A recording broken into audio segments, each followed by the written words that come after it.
হাদির একটা ঘটনা হয়েছে, আমরা এগুলো বিচ্ছিন্ন ঘটনা বলে মনে করি। এই ধরনের ঘটনা তো সবসময় ছিল। হাদিকে নিয়ে সিএসির বক্তব্যে রাজনীতির মাঠে তোলপাড়, প্রত্যাহারের আহ্বান বিভিন্ন দলের, ক্ষুব্ধ প্রতিক্রিয়া রাজনীতিকদের।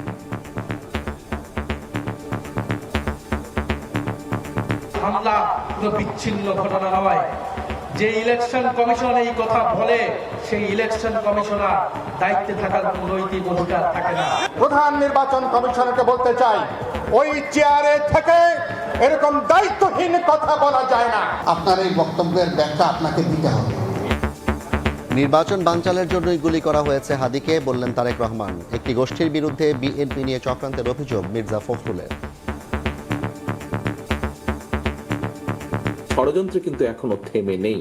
ওসমান হাদিকে গুলি করার যে ঘটনাটি, এটা কিন্তু সেই ষড়যন্ত্রের অংশ। নির্বাচন অনুষ্ঠানের পথে বিঘ্ন সৃষ্টির অপচেষ্টা তারা চালিয়ে যাচ্ছে। বিএনপিকে তারা একটা হীন উদ্দেশ্যে চিহ্নিত করতে চায়। দেখছিলেন প্রধান শিরোনাম। সন্ধ্যার সময় সঙ্গে আছি আমি জাফর সাদিক। এবার অন্যান্য শীর্ষ সংবাদ। এয়ার অ্যাম্বুলেন্সে সিঙ্গাপুরে নেওয়া হলো হাদিকে, চিকিৎসার যাবতীয় খরচ দেবে সরকার। শুটিংয়ে অংশ নেয়া দুজন এখনও অধরা, সীমান্ত পাড়ি দেওয়ার বিষয়ে নিশ্চিত নয় বিজিবি। শেখ হাসিনার আমৃত্যু কারাদণ্ডের রায়ের বিরুদ্ধে সুপ্রিম কোর্টে আপিল, মৃত্যুদণ্ড চায় প্রসিকিউশন। সাবেক স্বরাষ্ট্রমন্ত্রী কামালেরও সাজা বাড়ানোর আবেদন। 100 কোটি টাকার বিনিময়ে গ্যাস মজুদের গোপন তথ্য বিদেশে পাচার, পেট্রোবাংলার পরিচালক রফিকুলের বিরুদ্ধে অনুসন্ধানে দুদক। অবৈধ সংযোগ সহ দুর্নীতির নানা অভিযোগ। জাতির শ্রেষ্ঠ সন্তানদের শ্রদ্ধা জানাতে প্রস্তুত জাতীয় স্মৃতিসৌধ। ধুয়ে মুছে রং তুলির আঁচড়ে সাজানো হলো প্রাঙ্গণ, নিরাপত্তা চাদরে ঢাকা পুরো এলাকা। এবং শেরপুরে লোকালয়ে বন্য হাতি, মোবাইলে ভিডিও করার সময় পিষ্ট হয়ে একজনের মৃত্যু। চলাচলে সাবধানতা অবলম্বনের পরামর্শ।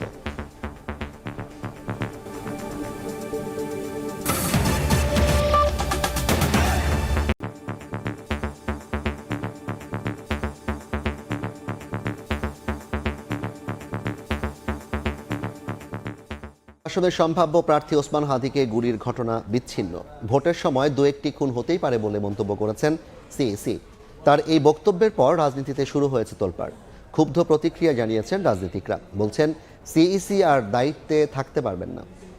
তফসিল ঘোষণার পরদিনই গুলিবিদ্ধ ঢাকা ৮ আসনের সম্ভাব্য প্রার্থী ওসমান হাদি। এমন পরিস্থিতিতে সোমবার সকালে রাজধানীর গুলশানে এক অনুষ্ঠানে যোগ দিয়ে সিইসি বলেন, ভোটের আগে দু একটি বিচ্ছিন্ন ঘটনা ঘটতেই পারে। আইনশৃঙ্খলা অবনতি হলো কোথায়? একটু মাঝে মধ্যে দুই একটা খুন খারাপি হয়। এই যে হাদির একটা ঘটনা হয়েছে, আমরা এগুলো বিচ্ছিন্ন ঘটনা বলে মনে করি। আগে কি আহসানুল্লাহ মাস্টার টিভির আসার খুন হন নাই? ইলেকশনে এই ধরনের ঘটনা হয় বাংলাদেশে, এগুলো নতুন কিছু না। এম নাসির উদ্দিনের এই বক্তব্যের জেরে রাজনীতিতে তোলপাড়। বিকেলে কেন্দ্রীয় শহীদ মিনারে সর্বদলীয় সমাবেশে বক্তারা বলেন, হাদির উপর হামলাকে বিচ্ছিন্ন ঘটনা বলার পর আর দায়িত্বে থাকতে পারেন না সিইসি। যে ইলেকশন কমিশন এই কথা বলে, সেই ইলেকশন কমিশনার দায়িত্বে থাকার কোনো নৈতিক অধিকার থাকে না। অবিলম্বে তিনি তার এই বক্তব্য প্রত্যাহার করবেন। আমরা বাংলাদেশে একটি সুষ্ঠু নির্বাচনের পরিবেশ চাই। প্রধান নির্বাচন কমিশনারকে বলতে চাই, ওই চেয়ারে থেকে এরকম দায়িত্বহীন কথা বলা যায় না। কি করে আপনি বলতে পারলেন এটা বিচ্ছিন্ন ঘটনা? তফসিল ঘোষণার পরের দিন একজন জাতীয় সংসদ সদস্য পদপ্রার্থী বাংলাদেশের মানুষের চেতনার প্রতীককে প্রকাশ্য দুপুরে গুলিবিদ্ধ করা কখনো বিচ্ছিন্ন ঘটনা হতে পারে না।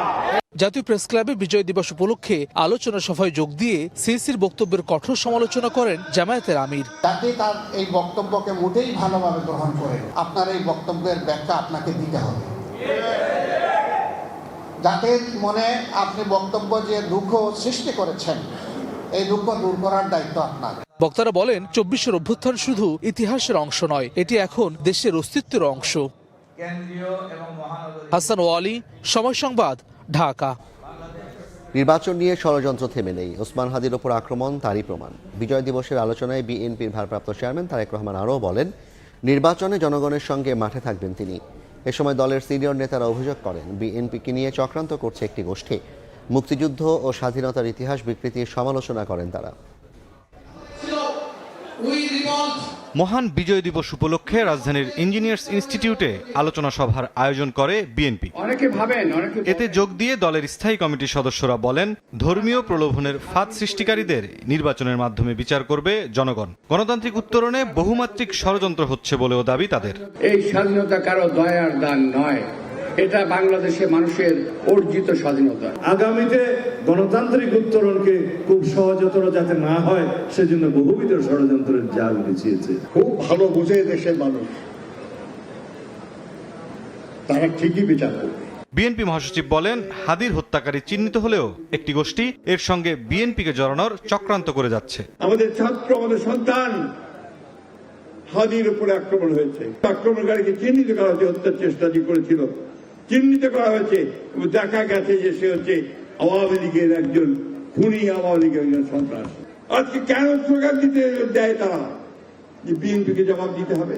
উদ্দেশ্য একটাই, যে বিএনপিকে তারা একটা হীন উদ্দেশ্যে চিহ্নিত করতে চায়। বন্ধুগণ, আলোচনায় লন্ডন থেকে ভার্চুয়ালি যুক্ত হয়ে বিএনপির ভারপ্রাপ্ত চেয়ারম্যান তারেক রহমান বলেন, স্বাধীনতা ও মুক্তিযুদ্ধের ইতিহাস বিকৃতির সুযোগ নিয়ে পরাজিত একটি গোষ্ঠী নতুন ইতিহাস তৈরির চেষ্টা করছে। পতিত পলাতক একটি চক্র শুধুমাত্র নিজেদের হীন দলীয় স্বার্থে বাংলাদেশের স্বাধীনতা এবং মুক্তিযুদ্ধের ইতিহাসের বিকৃতি ঘটিয়েছিল। স্বাধীনতা এবং মুক্তিযুদ্ধের ইতিহাসকে চেষ্টা করেছিল, তারা করেও ছিল, অনেক ক্ষেত্রে দলীয় ইতিহাসে তারা পরিণত করেছিল। আর এই অপচেষ্টার কারণেই পরিস্থিতির সুযোগ নিয়ে এখন আবার মুক্তিযুদ্ধের পরাজিত একটি চক্র বিজয়ের নতুন ইতিহাস রচনার অপচেষ্টা তারা করছে। দেশের স্বার্থ বিরোধী চক্র নির্বাচন বিরোধী তৎপরতা চালাচ্ছে উল্লেখ করে ভারপ্রাপ্ত চেয়ারম্যান বলেন, ভোট বানচালের জন্যই হাদিকে গুলি করা হয়েছে। কারণে অকারণে শর্তের পর শর্ত জুড়ে দিয়ে কিংবা নানা অজুহাতে বাংলাদেশের স্বার্থ বিরোধী একটি চক্র নির্বাচন অনুষ্ঠানের পথে বারবার নানা রকম বিঘ্ন সৃষ্টির অপচেষ্টা তারা চালিয়ে যাচ্ছে। ষড়যন্ত্র কিন্তু এখনো থেমে নেই। গণতন্ত্রের পক্ষে সাহসী সন্তান ওসমান হাদিকে গুলি করার যে ঘটনাটি, এটা কিন্তু সেই ষড়যন্ত্রের অংশ। ভয় দেখিয়ে যারা ভোট পিছিয়ে দিতে চায় তাদের রুখে দিতে আগামী নির্বাচনে জনগণের সঙ্গে মাঠে থাকার ঘোষণা দেন তারেক রহমান। জনগণের নিজেদের অধিকার প্রতিষ্ঠার এই নির্বাচনে মিছিলে আমিও আপনাদের সঙ্গে থাকবো ইনশাআল্লাহ। মুরসালিন হক জুনায়েদ, সময় সংবাদ, ঢাকা। প্রিয় ভাই বোনেরা, উন্নত চিকিৎসার জন্য এয়ার অ্যাম্বুলেন্সে সিঙ্গাপুরে নেওয়া হলো শরীফ ওসমান হাদিকে। তার চিকিৎসায় সিঙ্গাপুর কনসুলেটকে যথাযথ ব্যবস্থা নিতে বলা হয়েছে বলে জানান প্রধান উপদেষ্টার স্বাস্থ্য বিষয়ক বিশেষ সহকারী। আর সরকারের পক্ষ থেকে চিকিৎসার ব্যয়ভার বহনের কথা জানিয়েছেন অর্থ উপদেষ্টা। সোমবার বেলা 1:15 এভারকেয়ার হাসপাতাল থেকে উন্নত চিকিৎসার লক্ষ্যে সিঙ্গাপুরে নেয়ার জন্য শাহজালাল আন্তর্জাতিক বিমানবন্দরের উদ্দেশ্যে রওনা দেয় ইনকিলাব মঞ্চের মুখপাত্র ওসমান হাদিকে বহনকারী অ্যাম্বুলেন্স। এর আগে এয়ার অ্যাম্বুলেন্স হিসেবে ব্যবহৃত গালফস্ট্রিম G100 সিরিজের প্রাইভেট জেটটি বেলা 11:22 শাহজালাল আন্তর্জাতিক বিমানবন্দরে অবতরণ করে।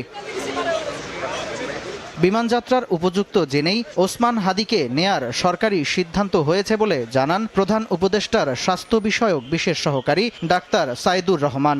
এয়ার অ্যাম্বুলেন্স টিমের সঙ্গে টেলিকনফারেন্স করা হয়েছে, তারা নিশ্চিত করেছেন এবং এখন আমরা আশাবাদী যে তাকে অন্তত পক্ষে আমরা সিঙ্গাপুর জেনারেল হাসপাতালে, আপনারা জানেন এই অঞ্চলের মধ্যে নিউরোসার্জারিতে সবচেয়ে ভালো সেন্টার, এখন আমরা শুধুমাত্র হাদির জন্য দোয়া চাইব।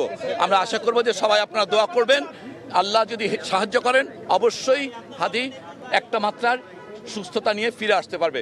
এদিকে ওসমান হাদির চিকিৎসার ব্যয়ভার অর্থ মন্ত্রণালয়ের নিজস্ব বাজেট থেকে বরাদ্দ দেওয়ার কথা জানান অর্থ উপদেষ্টা। হাদির ব্যাপারে বাইরে পাঠাবে, কালকে যখন আমাদেরকে মেসেজ দিল আমরা বলেছি টাকা পয়সার কোনো ব্যাপার না, উইল গিভ অ্যালোকেশন, যাও এটা ম্যানেজ করে। লাকিলি অর্থ মন্ত্রণালয় তাদের নিজস্ব বাজেট থেকে দিচ্ছে, পরে হয়তো অর্থ আমরা হিসাব করবো। তো এই ব্যাপারে কোনো দ্বিধা ছিল না। শুক্রবার গুলিবিদ্ধ ওসমান হাদিকে ঢাকা মেডিকেলে ভর্তি করার পর সেখান থেকে তাকে নেওয়া হয় রাজধানীর এভারকেয়ার হাসপাতালে। প্রধান উপদেষ্টার প্রেস উইংয়ের মাধ্যমে তার বিদেশ যাত্রার বিষয়টি নিশ্চিত করা হয়। সামদানি প্রত্যয়, সময় সংবাদ, ঢাকা। অন্য প্রসঙ্গ, যে অভিযোগে শেখ হাসিনার আমৃত্যু কারাদণ্ড দিয়েছিল ট্রাইব্যুনাল, সেই অভিযোগে তার মৃত্যুদণ্ড চেয়ে সুপ্রিম কোর্টে আপিল করেছে প্রসিকিউশন। সোমবার সুপ্রিম কোর্টের সংশ্লিষ্ট শাখায় আপিল করা হয়। সাবেক স্বরাষ্ট্রমন্ত্রী আসাদুজ্জামান খান কামালেরও সাজা বাড়ানোর আবেদন করা হয়েছে। প্রসিকিউশন বলছে সব অভিযোগে তাদের মৃত্যুদণ্ডই একমাত্র প্রাপ্য। যোদ্ধাদের নাতিপুতিরাও পাবে না, তাহলে কি রাজাকারের নাতিপুতিরা পাবে? 2024 সালের 14 জুলাই গণভবনে সংবাদ সম্মেলনে আন্দোলনকারীদের রাজাকারের নাতিপুতি বলে উস্কানিমূলক বক্তব্য দেন শেখ হাসিনা। সেই উস্কানিমূলক বক্তব্যের পর 16 জুলাই রংপুরে আবু সাইদকে গুলি করে হত্যা করে পুলিশ। এই অভিযোগ প্রমাণিত হওয়ায় গত 17 নভেম্বর মানবতাবিরোধী অপরাধের একটি অভিযোগে ক্ষমতাচ্যুত সাবেক প্রধানমন্ত্রী শেখ হাসিনাকে আমৃত্যু কারাদণ্ড দেন ট্রাইব্যুনাল। এই অভিযোগে তার স্বরাষ্ট্রমন্ত্রী পলাতক আসাদুজ্জামান খান কামালকেও দেয়া হয় আমৃত্যু কারাদণ্ড। অন্য অভিযোগে শেখ হাসিনা কামালের মৃত্যুদণ্ড হলেও এই অভিযোগে ফাঁসি না হওয়ায় সন্তুষ্ট হতে পারেননি প্রসিকিউশন। সোমবার শেখ হাসিনা ও কামালের আমৃত্যু কারাদণ্ডের বিপরীতে মৃত্যুদণ্ড চেয়ে সুপ্রিম কোর্টের সংশ্লিষ্ট শাখায় আপিল করে প্রসিকিউশন। জানায় তারা যে অপরাধ করেছে তার জন্য সব অভিযোগেই মৃত্যুদণ্ডই একমাত্র প্রাপ্য। তাদের জন্য মৃত্যুদণ্ডটাই ছিল ন্যায় বিচার, সেটি যেহেতু ট্রাইব্যুনাল দেননি, এই সকল গ্রাউন্ড উল্লেখ করে আমরা আপিল বিভাগে তাদের মৃত্যুদণ্ড চেয়ে আপিল দায়ের করেছি। এদিকে আওয়ামী লীগের আমলে গুম হয়ে ফিরে না আসা ব্যক্তিদের বিষয়ে তদন্ত চলছে বলে জানায় ট্রাইব্যুনালের এই প্রসিকিউটর। আইনে পরিষ্কার করে বলে দেওয়া আছে যে 60 দিনের মধ্যে এই আপিলটি নিষ্পত্তি করতে হবে। আশা করছি তার আগেই অ্যাপিলেট ডিভিশন এই আপিলটি নিষ্পত্তি করবেন। এদিন চাংখারপুলে 6 জনকে হত্যা মামলায় ডিএমপির সাবেক কমিশনার হাবিবুর রহমান সহ 8 জনের বিরুদ্ধে রাষ্ট্রপক্ষ যুক্তিতর্ক উপস্থাপন করেন। ট্রাইব্যুনাল 2-এ মাহবুবুল আলম হানিফ ও হাসানুল হক ইনুর বিরুদ্ধে সাক্ষ্য গ্রহণ অনুষ্ঠিত হয়। আফজাল হোসেন, সময় সংবাদ, ঢাকা। দেশের গ্যাস মজুদের গোপন তথ্য বিদেশিদের কাছে সরবরাহের ভয়াবহ অভিযোগে পেট্রোবাংলার পরিচালক রফিকুল ইসলামের বিরুদ্ধে অনুসন্ধানে নেমেছে দুদক। পাশাপাশি তার বিরুদ্ধে অবৈধ গ্যাস সংযোগ প্রদান, বিল মওকুফ, ঠিকাদারি প্রতিষ্ঠানের বিল প্রদানে দুর্নীতির মাধ্যমে শত কোটি টাকার অবৈধ সম্পদ অর্জনের অভিযোগ উঠেছে। দেশে গ্যাসের মজুদ দ্রুত কমছে। নতুন গ্যাস ক্ষেত্র আবিষ্কার ও উত্তোলন শুরু না হলে কয়েক বছরের মধ্যেই দেশীয় মজুদ শেষ হতে পারে। গেল আগস্টে পেট্রোবাংলার তথ্য বলছে বর্তমানে দৈনিক উৎপাদন 180 কোটি ঘনফুট, যা 2017 সালের তুলনায় 33% কম। এমন বাস্তবতার মধ্যেই খোদ পেট্রোবাংলা পরিচালক রফিকুল ইসলামের বিরুদ্ধে দেশের গ্যাসের মজুদের গোপন তথ্য বিদেশিদের কাছে সরবরাহের অভিযোগ উঠেছে। এছাড়াও বিভিন্ন দুর্নীতির মাধ্যমে শত কোটি টাকার অবৈধ সম্পদ অর্জনের অভিযোগে অনুসন্ধানে নেমেছে দুদক। অবৈধভাবে গ্যাস সংযোগ, পুনঃসংযোগ, গ্যাস বিল মওকুফ, নিয়োগ, পদোন্নতি ও ঠিকাদারের বিল প্রদান ও বিদেশিদের দেশের গ্যাস মজুদ সংক্রান্ত তথ্য বিক্রির মাধ্যমে 100 কোটি টাকার অবৈধ সম্পদ অর্জনের অভিযোগ রয়েছে। এ বিষয়ে দুর্নীতি দমন কমিশন কর্তৃক অনুসন্ধানের সিদ্ধান্ত গৃহীত হয়েছে। এদিকে প্রায় 2 কোটি টাকার রাজস্ব ফাঁকির অভিযোগে চট্টগ্রাম কাস্টমসের সাবেক রাজস্ব কর্মকর্তা হুমায়ুন কবির ও শফিউল আলম সহ 9 জনের বিরুদ্ধে চার্জশিটের অনুমোদন দিয়েছে কমিশন। ভুয়া দলিল সৃজন ও ব্যবহার করে উচ্চ শুল্কযুক্ত মালামালের পরিবর্তে কম শুল্কযুক্ত এইচএস কোডের মালামাল ঘোষণা দিয়ে টাকা আত্মসাতের দায়ে দণ্ডবিধির সংশ্লিষ্ট ধারা চার্জশিট দাখিলের সুপারিশ অনুযায়ী কমিশন কর্তৃক বিজ্ঞ আদালতে চার্জশিট দাখিলের অনুমোদন দেওয়া হয়েছে। এছাড়া দুদকে এনবিআর এর সদস্য সহ বিভিন্ন পর্যায়ের 17 কর্মকর্তার সম্পদের তথ্য যাচাই বাছাই করছে সংস্থাটি।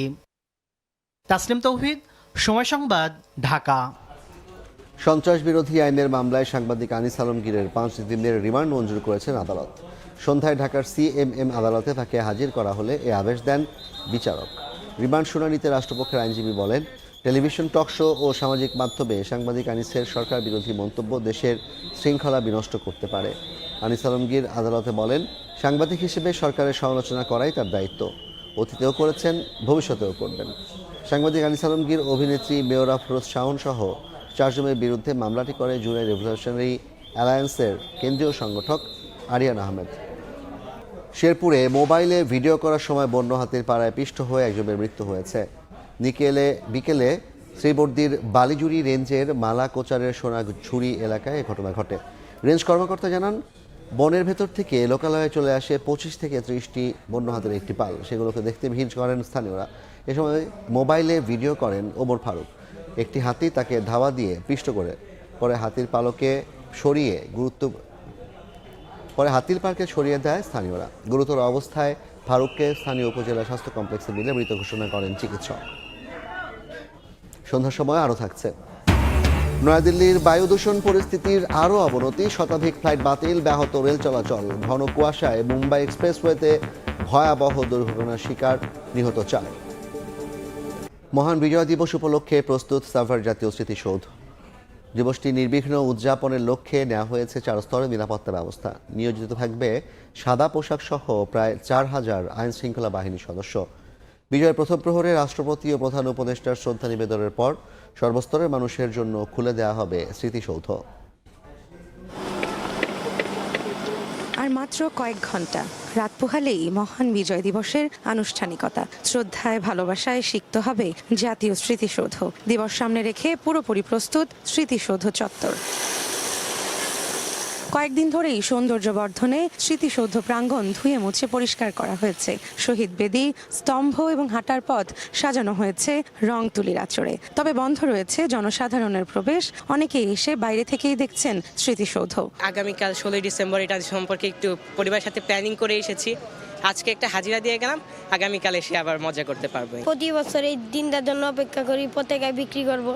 মানুষ আনন্দ করে, আমাদের আনন্দ লাগে, এই জন্য আমি পতাকা বিক্রি করি। যারা জীবন দিয়েছে তার 47 থেকে 71 পর্যন্ত তাদের সবাইকে আমি স্মরণ করি এবং সম্মান জানাই। শ্রদ্ধা নিবেদনের জন্য স্মৃতিসৌধের ভেতরে ও বাইরে নেওয়া হয়েছে 4 স্তরের নিরাপত্তা ব্যবস্থা। সম্পন্ন হয়েছে 3 বাহিনীর মহড়াও। সিসিটিভির আওতায় আনা হয়েছে পুরো এলাকা। LED লাইট স্থাপন সহ সম্পন্ন হয়েছে সব আনুষঙ্গিক কাজ। সাভারের আমিন বাজার থেকে স্মৃতিসৌধ পর্যন্ত সড়কেও জোরদার করা হয়েছে নিরাপত্তা ব্যবস্থা। সাদা পোশাক সহ 4000-এরও বেশি ফোর্স আইন শৃঙ্খলা রক্ষার দায়িত্বে থাকবেন বলে জানা গেছে। রৌনক নিয়ন্তা, সময় সংবাদ, সাভার। খেলার খবর। 1 ম্যাচ হাতে রেখে অনূর্ধ্ব-19 এশিয়া কাপের সেমিফাইনাল নিশ্চিত করল বাংলাদেশ। নিজেদের দ্বিতীয় ম্যাচে নেপালের বিপক্ষে 7 উইকেটের জয় তুলে নিয়েছে আজিজুল হাকিমের দল। বোলারদের তোপে মাত্র 130 রানে গুটিয়ে যায় নেপাল। সবুজ সর্বোচ্চ 3টি, সাদ, শাহরিয়া আর অধিনায়ক তামিম নিয়েছেন 2টি করে উইকেট। জবাবে খেলতে নেমে 151 বল হাতে রেখে সে লক্ষ্য তাড়া করে ফেলে লাল সবুজ প্রতিনিধিরা। 70 রানের অপরাজিত ইনিংস খেলেন জাওয়াদ আবরার। শেষ ম্যাচে লঙ্কানদের হারাতে পারলে গ্রুপ চ্যাম্পিয়ন হবে তামিমের দল। শেষ 4-এ প্রতিপক্ষ হবে ভারত অথবা পাকিস্তান।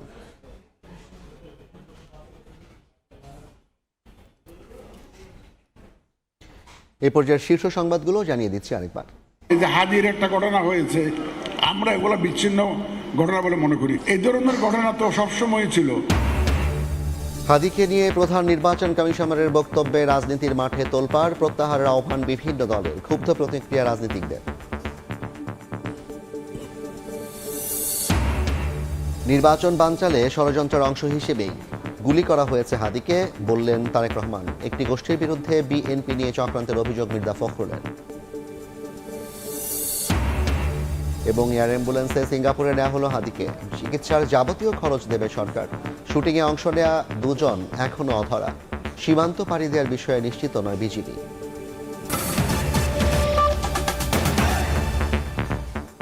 এই ছিল সন্ধ্যার সময়। এরপর নির্বাচনের সময় নিয়ে সঙ্গে থাকছেন সহকর্মী মাহাদি ধ্রুব। জাফর, আপনাকে ধন্যবাদ। নির্বাচনের সময় নিয়ে আসছে কিছুক্ষণ পর, সঙ্গে থাকুন সময়।